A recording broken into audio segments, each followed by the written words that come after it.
It's been 2 weeks since our mom was taken, and I just wanted to come on and say that we still have hope, and we still believe. And I wanted to say to whoever has her or knows where she is that it's never too late. And you're not lost or alone. And it is never too late to do the right thing.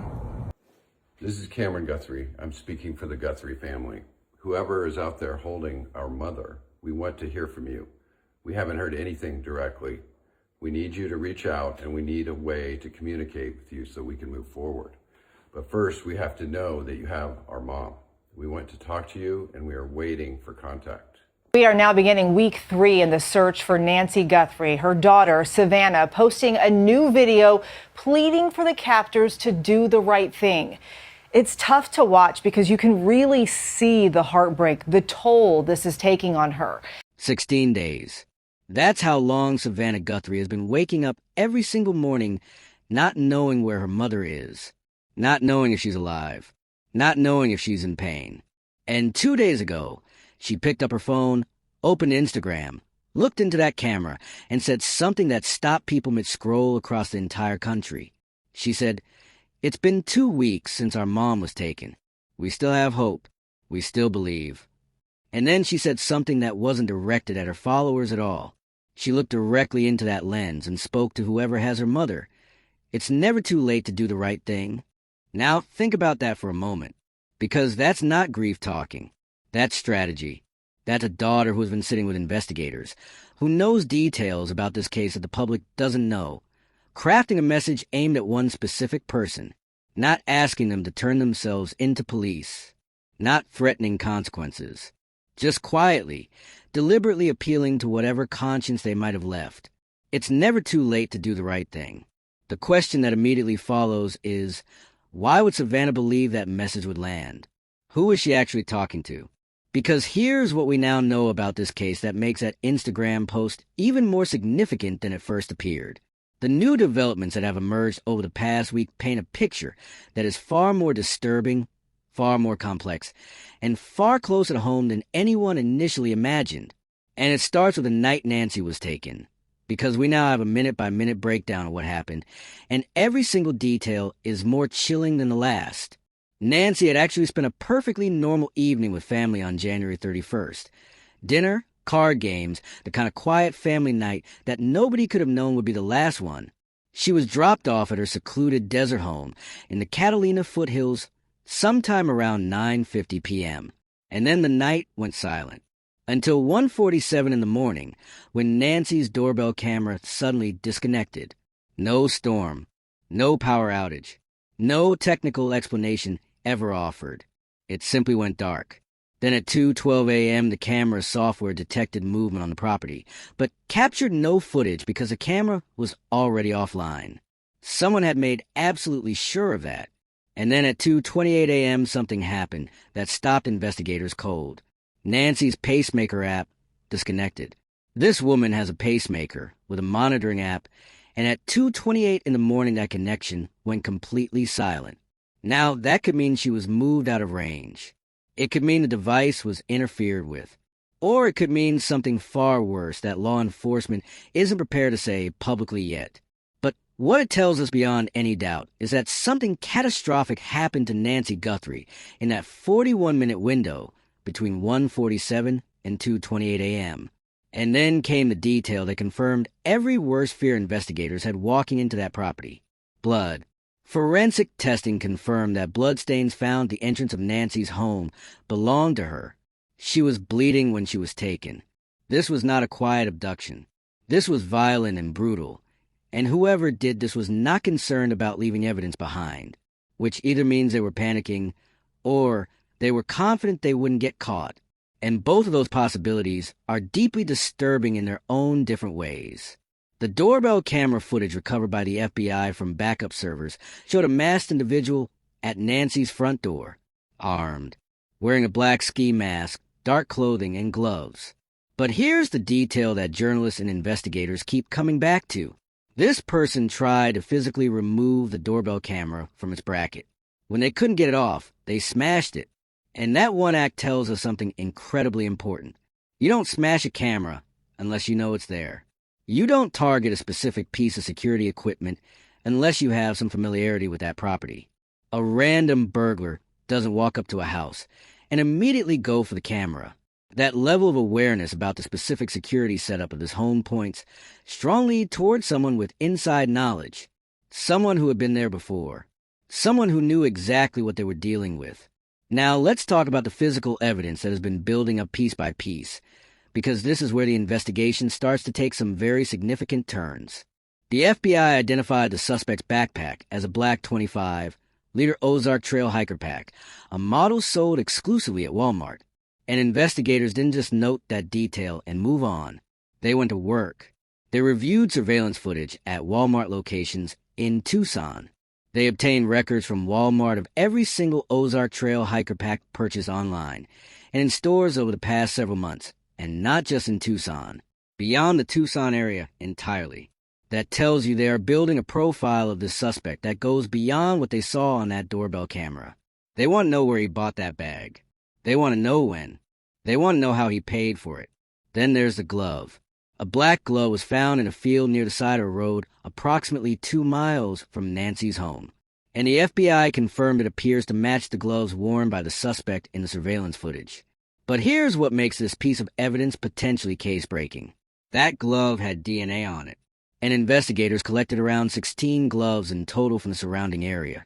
But this particular one stood out immediately. The DNA from that glove was fast-tracked to a private lab in Florida for analysis. Preliminary results have already come back. And right now the FBI is waiting on quality control and official confirmation before running that DNA profile through the CODIS national database. Now, for anyone who doesn't know what CODIS is, it stands for Combined DNA Index System.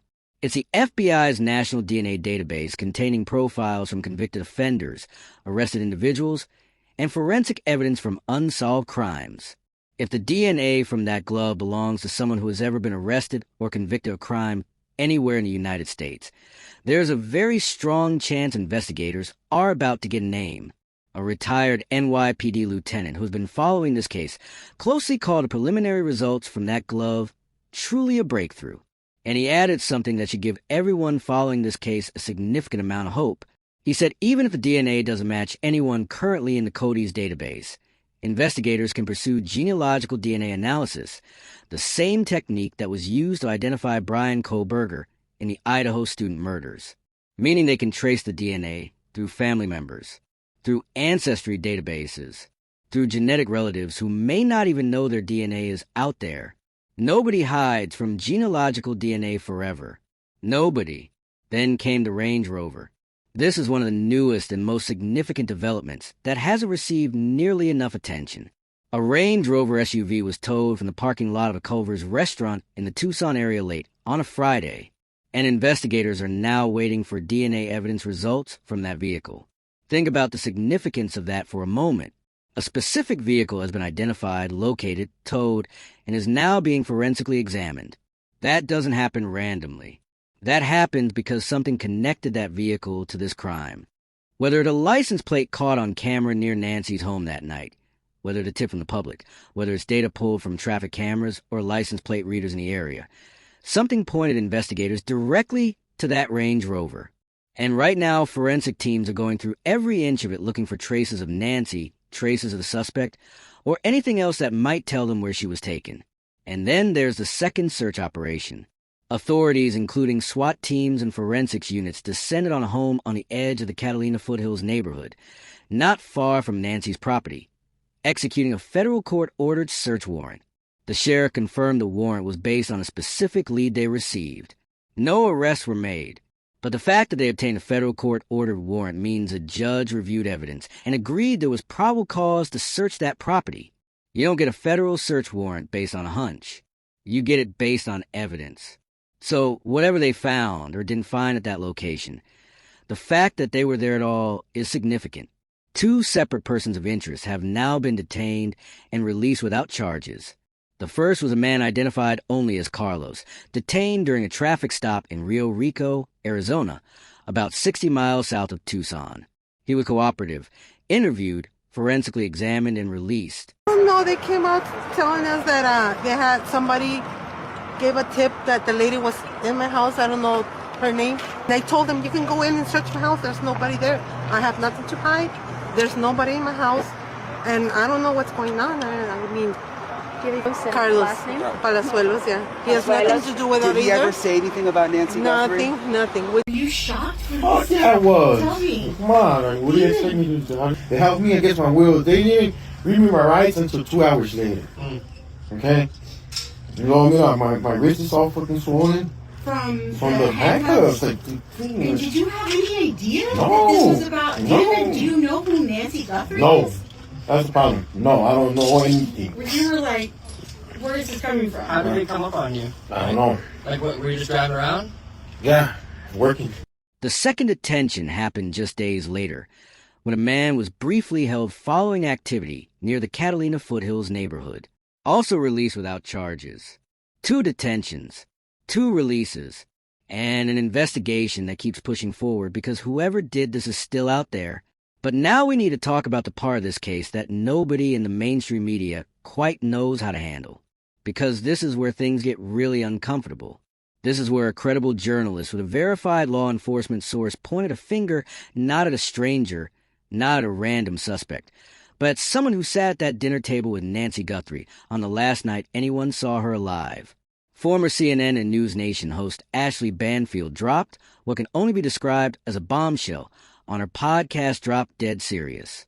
She reported that a law enforcement source told her directly that Tommaso Cioni, Nancy Guthrie's son-in-law, had been identified by investigators as a possible prime suspect in this case. And my law enforcement source tells me that Tommaso Cioni is the prime suspect in this case. Again, law enforcement source tells me that Nancy Guthrie's son-in-law, married to Annie Guthrie, Savannah's sister, is maybe a prime suspect in this case. Maybe At the a very prime least, let me suspect. tap What does that down? that Because mean? sometimes it's the first person you're looking at, not prime as in there's no one else. Okay, so let's be really mindful of that. Families are always looked at first as well. It doesn't mean right away. Listen, Ed Smart was targeted for weeks. That doesn't mean it's okay, Ashley. It was actually really effed up what they put Ed Smart through. Heartbreaking for Ed and Lois Smart. So you're going to do this to Tommaso, even though Right, but within that's 72 what happens. hours. When anything happens like this, familial abductions, the families looked at first, and Annie and or Tommaso Cioni were the last people to see Nancy Guthrie. So just say they're working to night. eliminate family that was last seen with her. Disappeared, abducted, kidnapped. Kidnapped was the word that the sheriff used with me. But it's very distressing to think that this law enforcement source is telling me that Tommaso Cioni is maybe a prime suspect in this case at this point, and that the car belonging to Annie has been towed and impounded and is in evidence. That's the word that was used with me. This law enforcement source also said to me, who has the motive to kidnap an 84-year-old woman? The way it was described to me is, that's a burden, right? It's a burden to kidnap an 84-year-old woman with mobility issues, needing medication. That is a burden.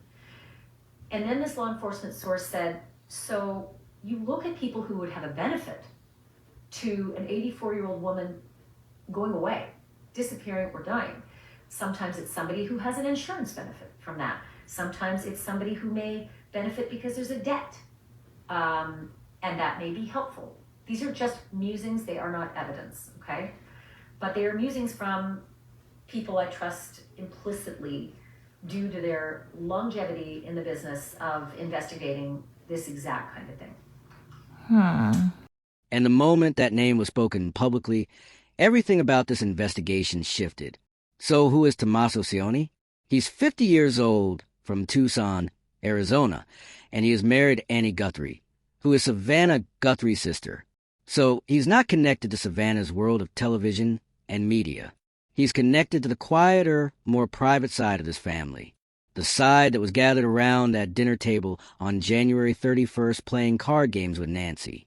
The side that dropped Nancy off at her home at 9:50 p.m. that night. And here is where the details start to stack up in a way that's very difficult to ignore. There are conflicting reports about exactly who dropped Nancy off that night. One version says it was Annie alone. Another version says it was Tommaso. A third version suggests it was both of them together. And in a criminal investigation, conflicting accounts about who was the last person to see a victim alive is not a minor discrepancy. That is one of the most significant red flags that investigators look for, because someone is not telling the truth. And the question of who dropped off an 84-year-old woman with limited mobility and a pacemaker on the last night she was ever seen is not a detail anyone should be fuzzy about.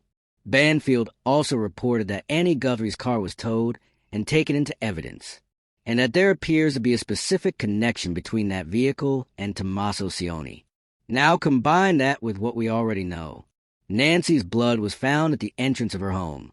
Her pacemaker app went silent at 2:28 in the morning. Her camera was deliberately smashed by someone who knew it was there. And the last confirmed human contact Nancy had before all of that happened was with members of her own family. Banfield went even further. She described investigators photographing Annie and Tommaso's home for 3 hours at night, wearing gloves and carrying out evidence bags. 3 hours. That's not a quick sweep. That's a thorough, methodical forensic examination of a property. And when Banfield was challenged on her reporting, when people questioned whether she had gotten this wrong, her law enforcement source came back with something that should make everyone pay attention. The source told her that things had tightened up significantly within the department because people were worried about retaliation for the leak, and Banfield's response to that was pointed and precise. She said if it's not true, there wouldn't be any worry about retaliation, and her source added something even more telling.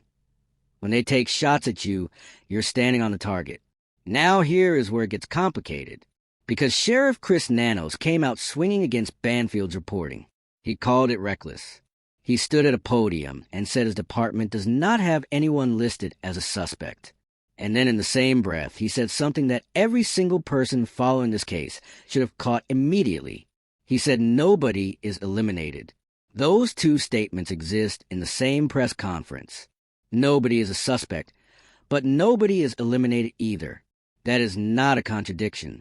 That is a very careful, very deliberate choice of words from a law enforcement official who is managing an active investigation while simultaneously managing public perception. And those two things are not always the same job. He also publicly cleared the entire Guthrie family, standing at that podium and telling the media to stop speculating about family members because they are victims and they are hurting. And yet Banfield's source, even after that press conference, even after that public clearing of the family, came back and said nothing has changed. Nothing has changed. So where does that leave us? It leaves us with an 84-year-old woman who has now been missing for 16 days. It leaves us with blood on the front porch, a silent pacemaker, a smashed camera, a masked suspect with a Walmart backpack, a glove with foreign DNA sitting in a Florida lab waiting for quality control clearance, a Range Rover being forensically examined, 2 detentions with no arrests, a federal search warrant executed on a nearby property, and a journalist who says her source has not moved an inch from naming a member of this family as the prime focus of this investigation. And then there's Savannah, standing in front of that camera on Instagram 16 days into the worst nightmare of her life. Not screaming, not breaking down, just quietly saying it's never too late to do the right thing. Directed at someone specific, someone she may know, someone who may have sat at that same table, played those same card games, and driven her mother home for the very last time. The psychological weight of this case is immense. If this was truly a burglary gone wrong, why has no ransom demand been credibly verified? Why would a burglar take an elderly woman with limited mobility instead of simply fleeing? And if this was something more personal, something planned, something that required knowledge of that home, that camera, that routine, then what does it say about the people Nancy trusted most? Who do you trust when the danger might be sitting closest to you? And what does it take for someone to look a family in the eye, attend the search, watch the press conferences, and say nothing? Drop your thoughts in the comments. Share this video because Nancy Guthrie is still out there, and someone watching this right now might have the piece of information that brings her home. The tip line is still active at 520-351-4900. The reward is $100,000. And somewhere in Tucson, the answers to all of these questions already exist. It's just a matter of who decides to finally tell the truth.